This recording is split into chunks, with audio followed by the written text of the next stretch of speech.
June 22nd, 1941, 3:15 in the morning.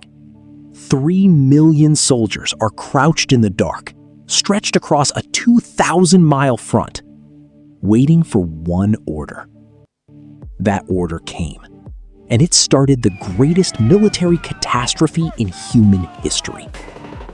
By 1941, Hitler had done the impossible, repeatedly. France, 6 weeks. Poland, 6 weeks. Denmark, Norway, the Netherlands, Yugoslavia, all of them gone. The German war machine was on a winning streak that had no parallel in modern history. Britain was barely surviving. America wasn't in the war yet. Hitler had a non-aggression pact with the Soviet Union. Stalin was supplying Germany with oil and grain.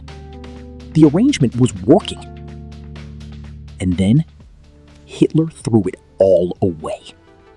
He called it Operation Barbarossa, the invasion of the Soviet Union. His generals had doubts, serious ones. The Soviet Union was enormous. Supply lines would be impossibly stretched. The road network was primitive. German trains couldn't even run on Soviet rail tracks. Hitler dismissed every concern. He believed the Soviet state was, in his own words, a colossus with feet of clay. Kick it once, he said, and the whole thing collapses. He planned for 8 weeks. He didn't order winter uniforms. He didn't think he'd need them. And here's the terrifying part.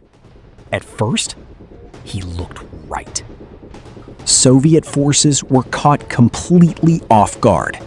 Over 1,200 aircraft destroyed on day one, most of them still on the ground. Entire Soviet armies surrounded and captured. At Kiev alone, 600,000 Soviet soldiers taken prisoner in a single battle. American analysts gave the USSR 2 to 3 months before total collapse. But the Soviet Union didn't collapse. Every time Germany destroyed an army, another appeared. The country was simply too vast, and the Soviet capacity to absorb punishment and keep fighting was unlike anything the Germans had ever faced. In August, with Army Group Center driving hard toward Moscow, Hitler made his second catastrophic decision. He redirected his best forces south toward Ukraine. Economic targets. His generals were furious. 6 weeks lost. 6 weeks the Soviets used to dig 3 defensive lines around Moscow and move entire weapons factories behind the Ural Mountains.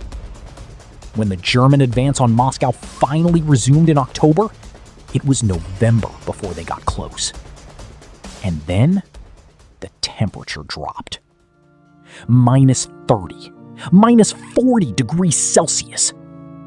German soldiers were in summer uniforms. Tank engines froze solid. Rifles wouldn't fire. Men froze to death on the outskirts of a city they could see. The spires of the Kremlin visible through binoculars, but could not reach. On December 5th, 1941, the Soviets counterattacked. The Germans were pushed back.